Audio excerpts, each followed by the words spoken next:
성도 여러분 안녕하십니까?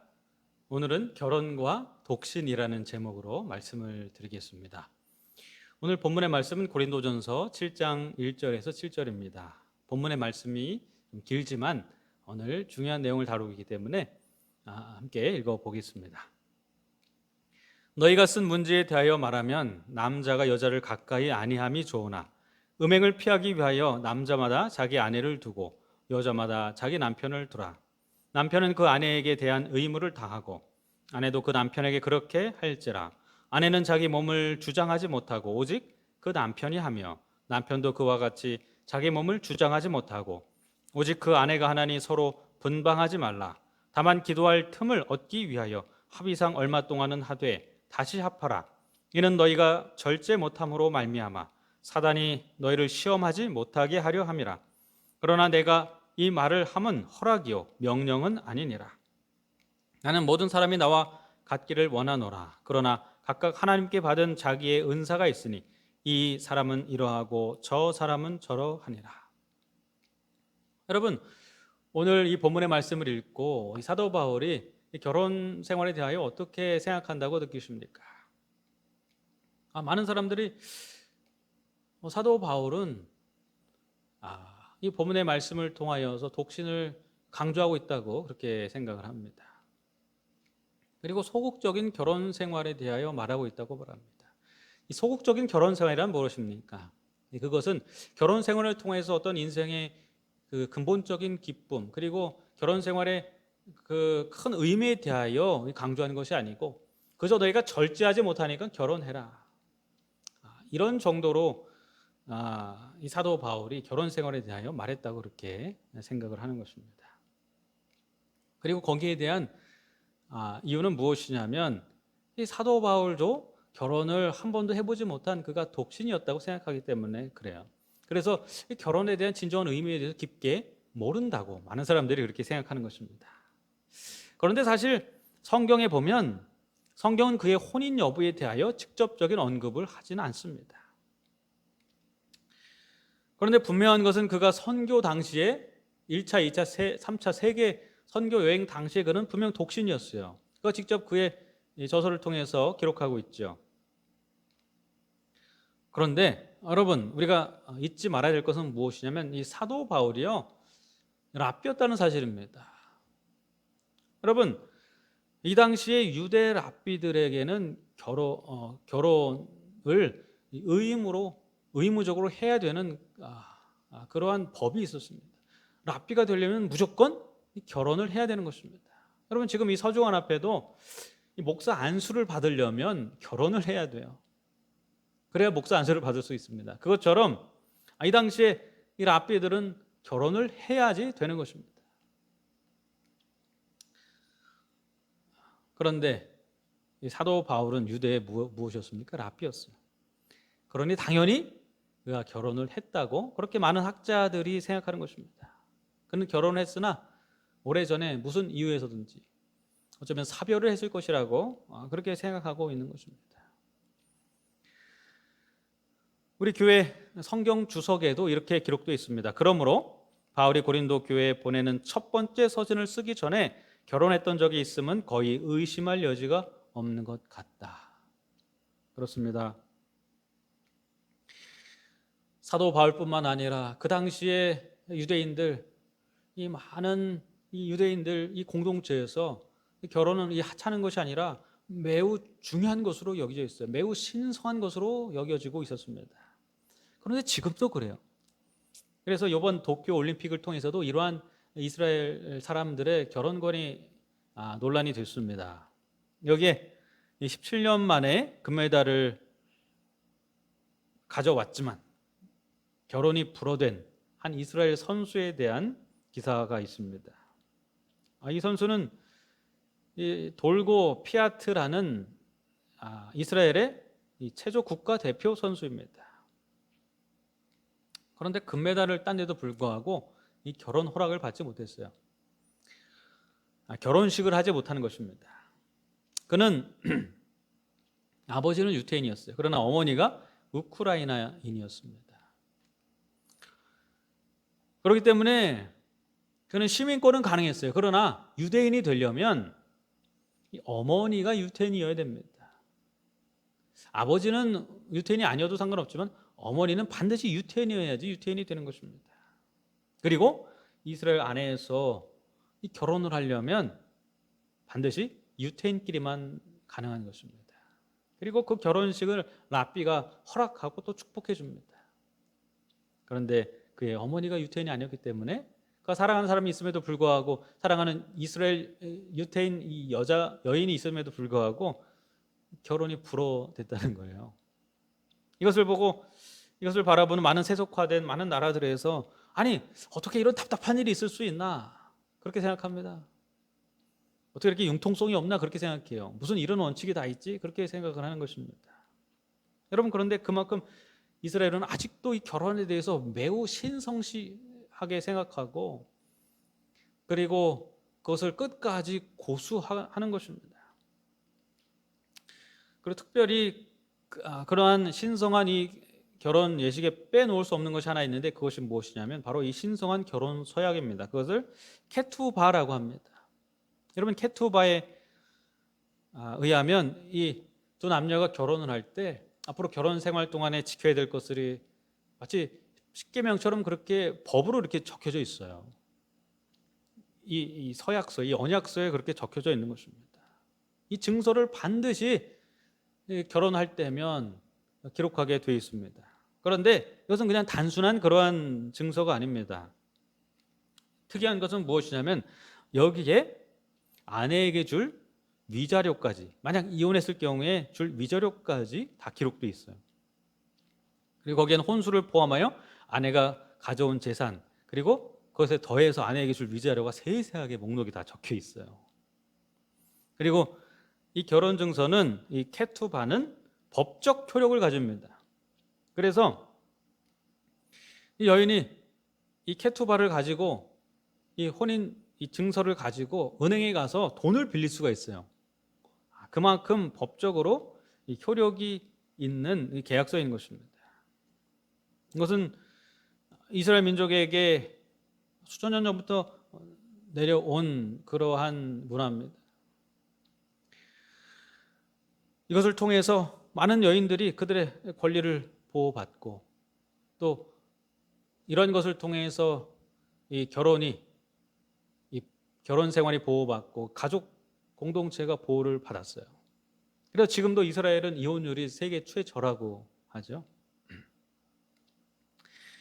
이렇게 가정은 무너질 수 없는 신성한 것이라고 그들은 생각했습니다. 그리고 특별히 탈무드에는 이 여성에 대하여 이렇게 기록하고 있습니다. 이 아내는 남편의 집이라는 거예요. 이 말은 남자는 아내가 없으면 거주할 곳이 없다라는 것입니다.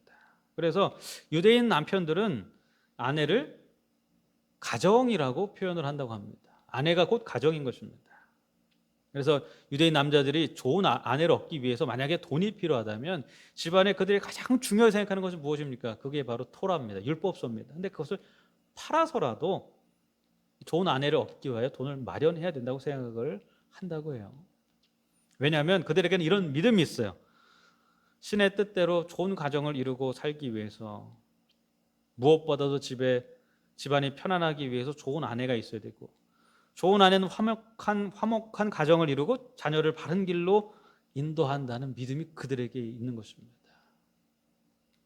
그리고 또 하나는 무엇이냐면 토라에 이렇게 기록되어 있습니다. 하나님은 이 세상 어디든지 계실 수가 없어서 대신 엄마를 보냈다.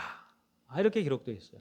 그만큼 이 여성을, 특별히 아내를 귀하게 생각한다는 것이죠. 그리고 이 엄마의 역할을 귀하게 생각한다는 것입니다. 여러분, 유명한 이 심리 분석가 프로이드 아시죠? 이 프로이드가 이렇게 말했습니다. 내가 위대한 인물이 될 수 있었던 것은 엄마가 나를 믿어주었기 때문이다. 그만큼 이 유대인 가정에서는 이 여성의 역할이, 엄마의 역할이 절대적인 것입니다. 그리고 이 가정을 보호하고, 그리고 올바른 길로 이끌어 나아가는 역할을 하는 것입니다. 그렇기 때문에 결혼할 때 그러한 가정을 끝까지 지키게 하기 위해서 이 결혼 서약서를 쓰는 거예요. 그만큼 그들은 가정을 중요하게 생각합니다. 사도 바울도 그랬습니다. 그리고 그 당시에 모든 유대인들과 그리스도인들도 그렇게 생각을 했어요. 그러면 이 말은 무엇입니까? 너희가 쓴 문제에 대하여 말하면 남자가 여자를 가까이 아니함이 좋으나. 이 말씀은 정말로 결혼을 하지 않고 심지어는 남자와 여자가 서로 왕래를 하지 않아야 된다는 뜻입니까? 이 말씀을 잘 이해하기 위해서는 여기에 너희가 쓴 문제에 초점을 맞춰야 됩니다. 고린도 교회에는 큰 문제가 있었어요. 그리고 그 문제를 적어서 해결해 달라고 사도 바울에게 보냈습니다. 그렇다면 그 문제는 무엇이었을까요? 그것은 바로 고린도전서 전반부에 기록되어 있듯이 매우 타락한 고린도의 이 성문화였습니다. 그리고 교회에서는 그것 때문에 이 교회에서 아무렇게나 살아도 된다라는 방종주의와 또 반대로 금욕주의가 이렇게 성행했습니다. 둘로 나뉜 거예요. 금욕주의를 주장하는 사람들은 아예 그러한 이 세속적인 세상, 그 세상과는 상종도 하지 않고 심지어는 여자와 남자는 서로 결혼도 하지 말고 금욕해야 된다는 것입니다. 설령 결혼을 했어도 서로 금욕해야 된다는 거예요. 이렇게 금욕주의가 일어나고 있어요. 그런데 사도 바울은 그러한 그들에게 이렇게 권면합니다. 그럼에도 불구하고 여자는 남편을 두고 남자는 아내를 두어야 한다. 그렇게 오히려 말하고 있는 것입니다. 여러분, 이러한 고린도 교회를 생각하면 요즘 이 세속화된 한국 사회를 떠올리지 않을 수가 없습니다.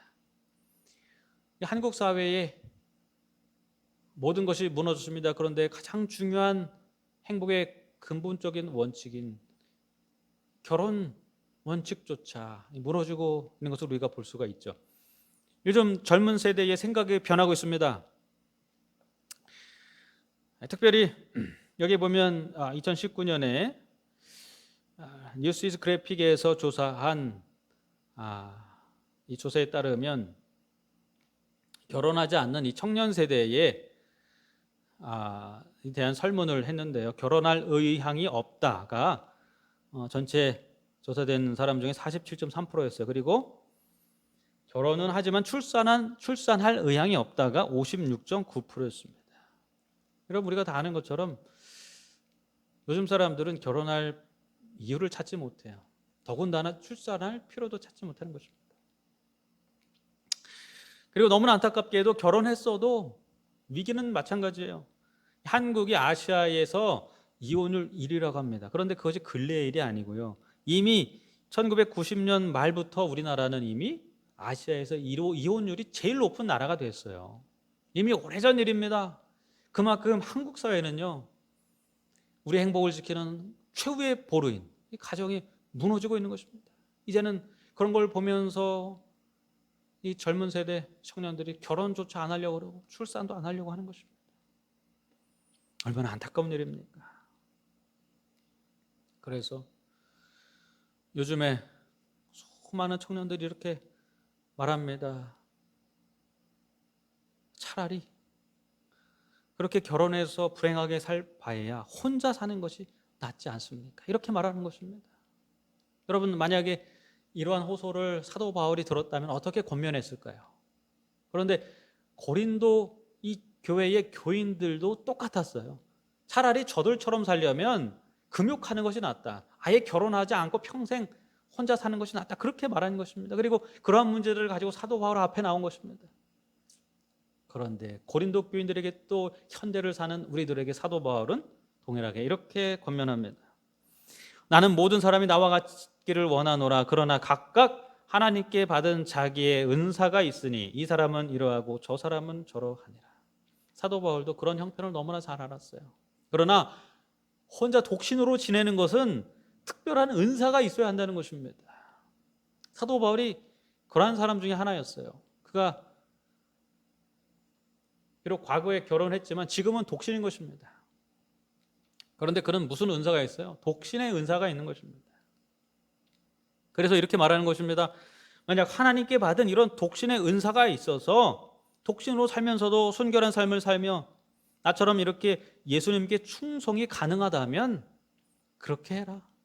그러나 그런 은사가 없다면 하라는 것입니다. 이것이 사도 바울의 권면인 것입니다. 여러분, 그렇다면 결혼이 왜 그렇게 중요하길래 그렇게 결혼을 신성하게 생각하고, 그리고 타락한 세상 중에서도 웬만하면 결혼을 하라고 이렇게 강조하고 있는 것일까요? 여러분, 결혼이 어떻게 시작됐습니까? 하나님께서 아담을 세상에 창조하셨습니다. 제일 늦게 창조하셨죠. 그리고 이미 동물들이 있었어요. 그리고 하나님께서 아담을 이끌어서 그들에게 이름을 어떻게 짓나 보려고 아담을 동물들 앞으로 불러오셨어요. 그리고 아담이 이 동물들의 이름을 하나씩 다 지어줍니다. 그리고 아담이요, 여기서 중요한 깨달음을 얻었어요. 그건 무엇입니까? 자기 자신이 부족하다는 것입니다. 자신이 온전하지 못하다는 사실을 그가 깨닫게 됐어요. 하나님, 왜 저는 아직 부족합니까? 왜 온전하지 못합니까? 왜 하나님, 다른 동물들은 다 짝이 있는데 왜 저는 짝이 없습니까? 왜 아직 창조를 다 하지 않으셨습니까? 창조를 좀 맞춰주십시오. 저도 좀 온전하게 좀 만들어 주십시오. 여러분, 아담은요, 나 혼자로는 나로 온전하지 못하다. 무엇인가 더 필요하다는 사실을 깨달았어요. 그리고 하나님께서 그를 잠들게 하시죠. 그리고 그 옆구리에서 갈비뼈를 꺼내십니다. 그것으로 하와를 만드셨어요. 그제서야 아담은 어떻게 느꼈을까요? 내가 온전하구나. 내가 온전한 나로 이렇게 존재하게 됐구나. 여러분, 사람은 나 혼자서 결코 온전함을 이룰 수가 없는 거예요. 여러분, 그런데 그게 끝이 아니었어요. 그렇죠? 이 하와가 창조됐을 때 비로소 아담이 자기 자신을 온전하다고 생각했지만 시간이 지나니까 또 부족함이 느껴졌어요. 그래서 타락 이유긴 하지만 아브람과 하와 사이에 무엇이 있었습니까? 자녀가 있었습니다. 그리고 그 자녀들이 많아지고 그것이 사회를 형성하게 됐습니다. 여러분, 이렇게 사람은요, 이런 공동체 속에서 나 자신의 온전함을 깨닫게 되는 것입니다. 이러한 모습은 하나님도 마찬가지예요. 하나님도 성부와 성자와 성령 하나님으로 계시지 않습니까? 그래서 예수님께서는 이렇게 말씀하셨습니다. 그러므로 하늘에 계신 너희 아버지의 온전하심과 같이 너희도 온전하라. 하나님께서는요, 혼자서 온전하신 게 아니에요. 성부, 성자, 성령 하나님이 하나가 됨으로 온전하셨습니다. 여러분, 그런데 때때로 우리는 나 혼자로 온전할 수 있다고 생각을 해요. 그냥 나만 어떻게 잘 살면 되지, 그렇게 생각하는 것입니다. 그것이 아닌 것입니다. 내가 온전한 나로 존재하기 위해서 나 하나로 부족한 것입니다. 우리의 온전함은 관계적인 온전인 것입니다.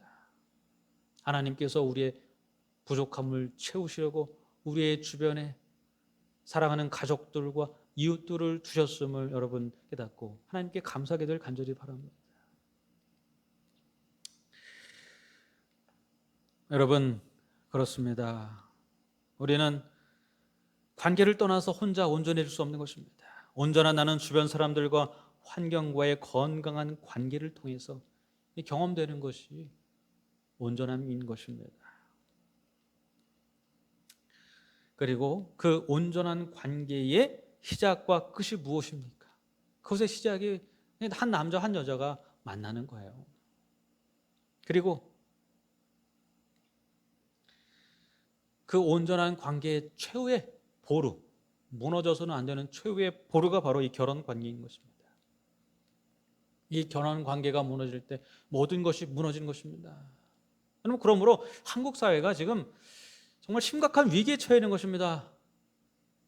온전한 이 관계의 최후의 보루인 결혼 관계가 다 무너지고 있어요. 한국뿐만이 아닙니다. 세속화된 이 수많은 세계 여러 나라들에서 이런 관계들이 다 무너지고 있어요. 정말 안타까운 일입니다. 그런데 그것을 아무렇지도 않게 생각해요. 오히려 어떤 곳에서는 그럴 수도 있고 그것이 당연하다고 또 생각하는 그런 사람들도 있어요. 그러나 그렇지 않은 것입니다. 하나님의 원칙이 무너지고 있는 것입니다. 그런데 이런 안타까운 세상 속에서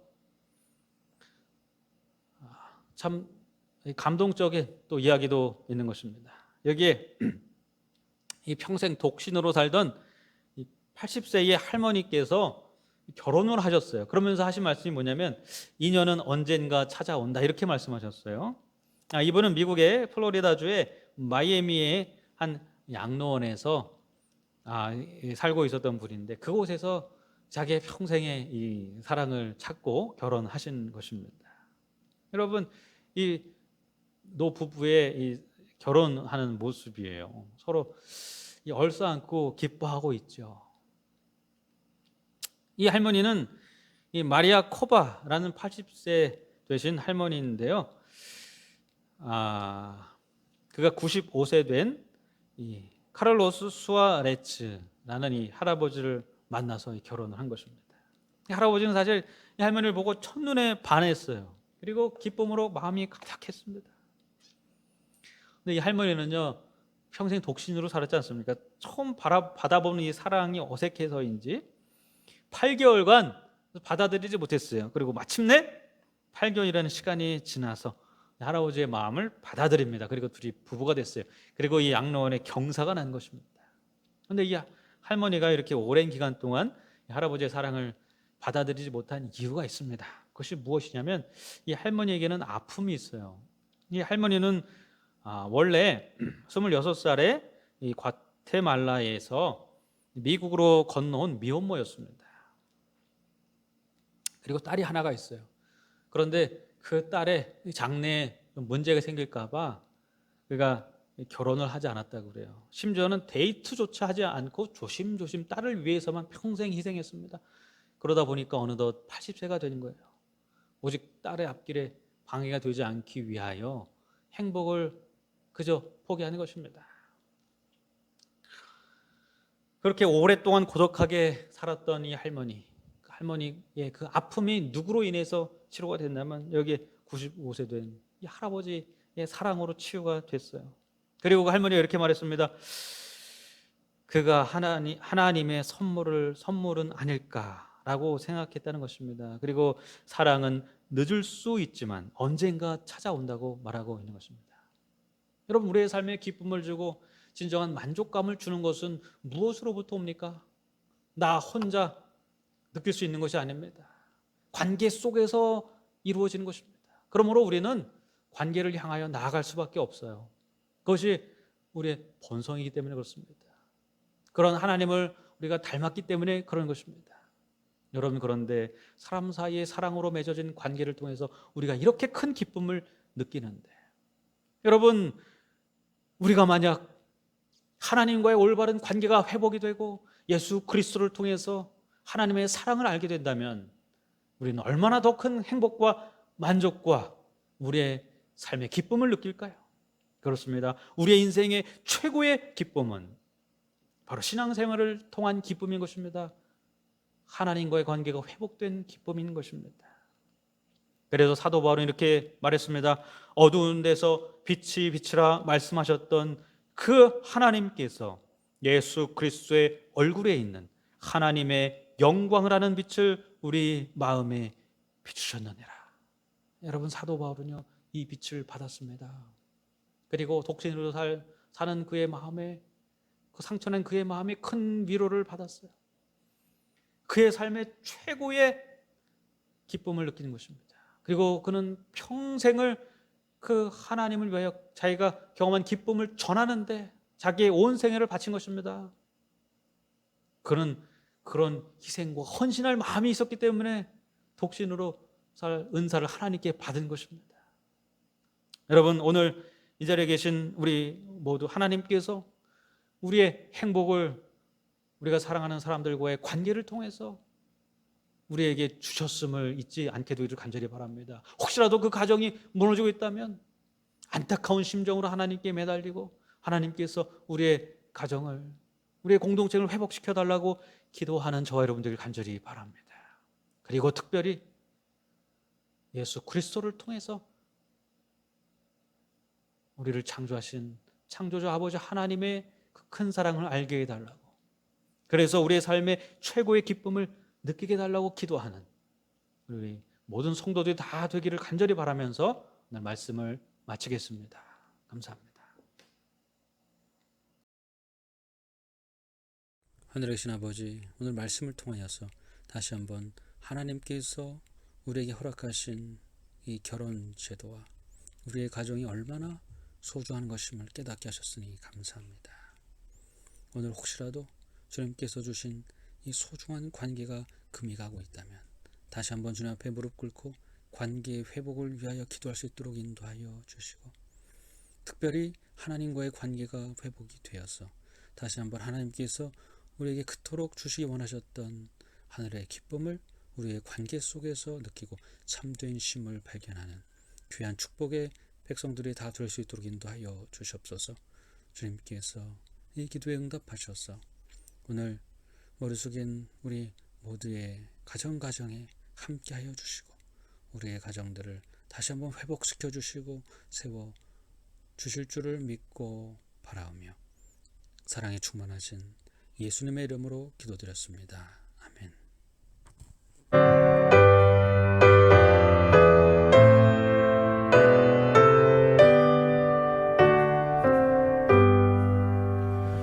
내 주